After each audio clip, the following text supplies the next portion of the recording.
Bismillahirrahmanirrahim. Assalamualaikum warahmatullahi wabarakatuh. Selamat pagi.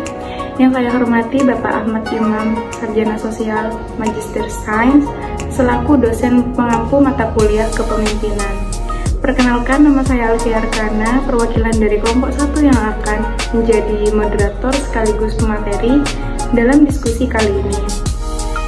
Adapun anggota dari kelompok ini selain saya yaitu Khairunisa, Anissa Fira, Siti Khotijah, Safena Alif, Elviana Khoribi, Moh Alif Iksan, dan Bahrul Arifin. Pada kesempatan ini, kami akan menjelaskan tentang perilaku kepemimpinan yang efektif model 3 dimensi, berorientasi pada tugas, perubahan, dan hubungan.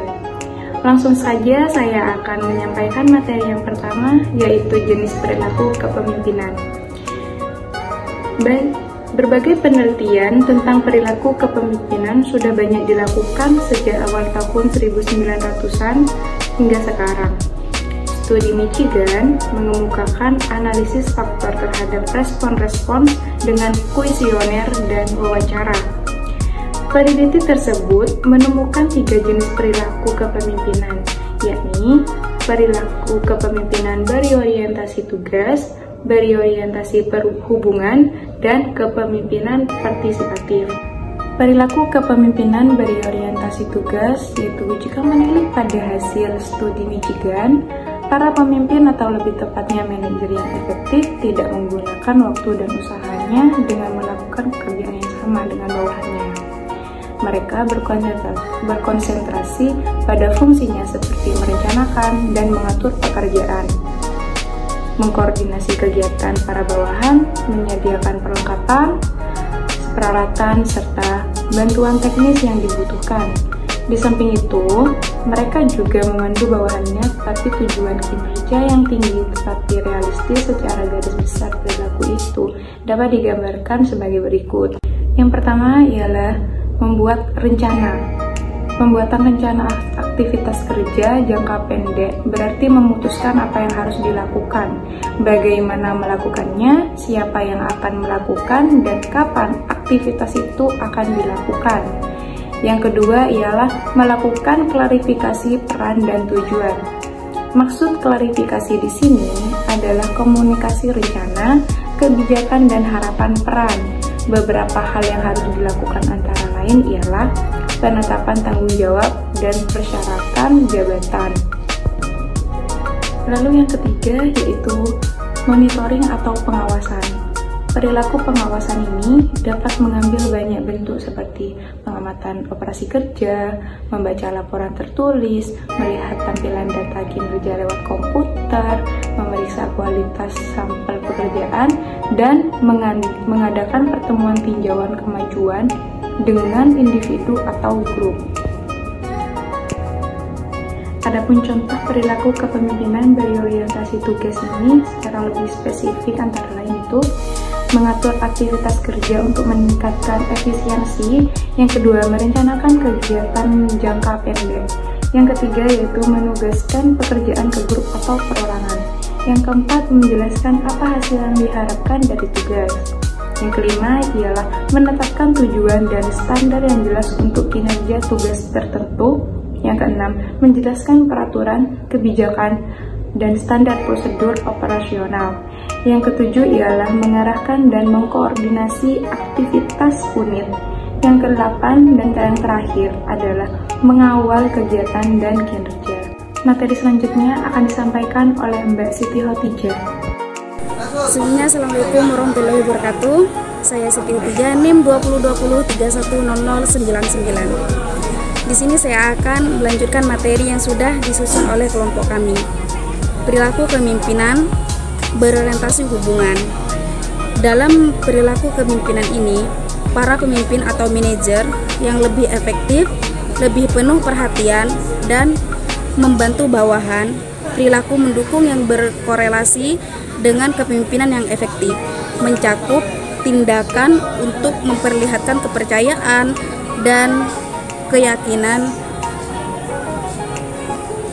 Maka dari itu dapat digambarkan pemberian dukungan dapat diperlihatkan dengan penerimaan dan perhatian, dan kebutuhan dengan perasaan orang lain. Kepemimpinan yang mendukung turut membangun dan memelihara hubungan antar pribadi yang efektif. Dan selanjutnya, pengembangan diperlukan untuk meningkatkan keterampilan seseorang dan memfasilitasi penyesuaian pekerjaan dan kemajuan karirnya. Sedangkan yang ketiga itu, pengakuan dapat berupa pemberian pujian dan apresiasi kepada orang lain atas kerja yang efektif, keberhasilan yang signifikan, dan kontribusi yang jelas terhadap organisasinya. Beberapa contoh perilaku kepemimpinan yang berorientasi hubungan secara spesifik dapat berupa diantaranya: pertama, memberikan bantuan dan dorongan bagi orang dengan tugas yang sulit. Yang kedua, memperlihatkan kepercayaan bahwa orang dapat melakukan tugas yang sulit tersebut. Yang ketiga, bersosialisasi dengan orang untuk menjalin hubungan. Nomor 4, mengakui kontribusi dan keberhasilan orang lain. Nomor 5, memberikan latihan dan bantuan terhadap orang yang membutuhkan, dan lain-lain sebagainya. Selanjutnya akan dijelaskan oleh perilaku kepemimpinan berorientasi perubahan. Kecepatan dari perubahan yang dihadapi oleh berbagai organisasi telah banyak membuat kalangan menyerukan tentang perlunya pemimpin yang lebih adaptif dan fleksibel, yang dapat bekerja dengan lebih efektif di dalam lingkungan yang berubah. Secara implisit, kepemimpinan berorientasi perubahan juga dilaksanakan pada kepemimpinan karismatik dan transformasional, di mana pemimpin ini dikenal sebagai agen perubahan yang menjadi tauladan yang baik. Mereka dapat menciptakan dan mengatur visi dengan jelas, dapat memberdayakan pengikut untuk memenuhi standar yang lebih tinggi, bertindak dengan cara yang dapat membuat orang lain percaya kepada mereka, dan memberi makna bagi kehidupan organisasi. Assalamualaikum warahmatullahi wabarakatuh. Di sini saya akan melanjutkan materi yang sudah disusun oleh kelompok kami. Sebelumnya saya perkenalkan dulu, nama saya Safena Alif Ramadanti, NIM 2020310018. Di sini saya melanjutkan materi tentang pengaruh perilaku kepemimpinan model 3 dimensi terhadap efektivitas organisasi. Perilaku kepemimpinan model 3 dimensi di atas dikatakan efektif. Pada dasarnya juga dipengaruhi oleh beberapa hal, seperti misalnya kompetensi pemimpinan. Kompetensi ini tentu berpengaruh pada perilakunya sebagai pemimpin. Bagaimana integritasnya?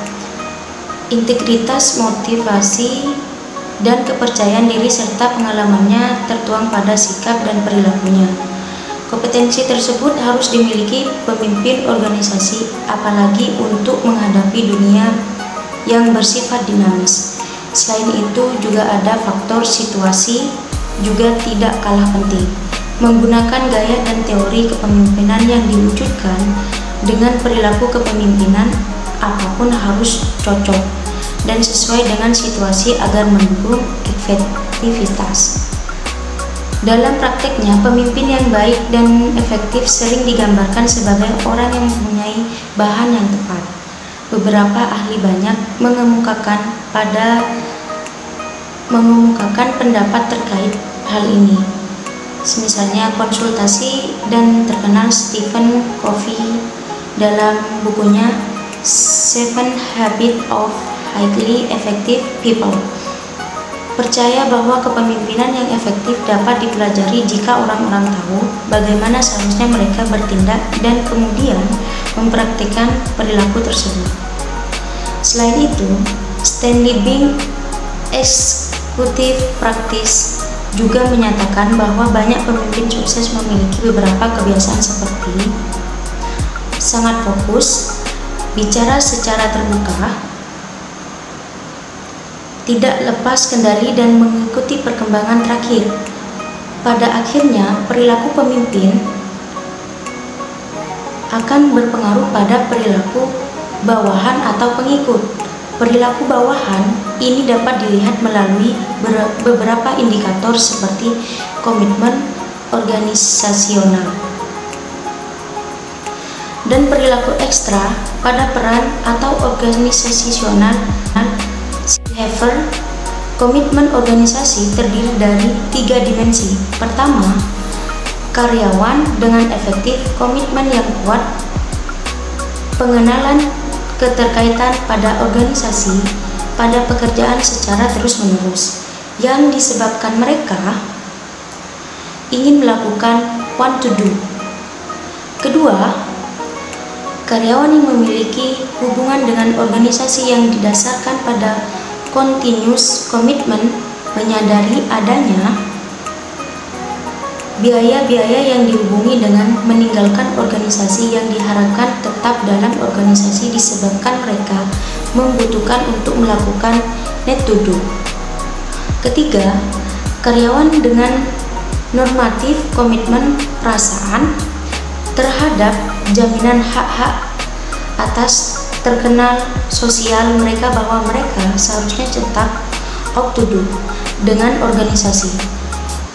Secara spesifik, self-effective menyangkut keyakinan belief individu terhadap kemampuan yang memiliki dalam mempengaruhi kontrol terhadap lingkungan, dan perilaku ekstra peran, extra role atau organization citizenship behaviors dapat didefinisikan sebagai perilaku pekerja yang bekerja tidak hanya pada yang menjadi tugas in role, merupakan perilaku pekerjaan yang melebihi tugas formalnya yang memberikan kontribusi pada keefektivitas organisasi.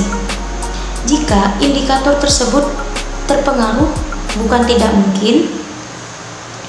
mungkin terdapat pada perilaku organisasi secara keseluruhan. Organisasi itu tidak secara keseluruhan dan diharapkan terwujud kualitas kehidupan kerja yang baik dan kepuasan baik pemimpin maupun bawahan. Kualitas kehidupan itu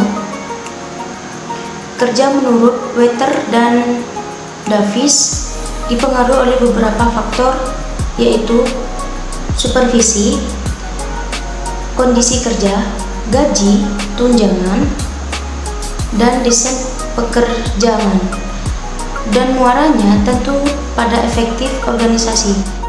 Nah, tadi adalah penjelasan dari makalah kelompok kami yang telah kita susun semuanya.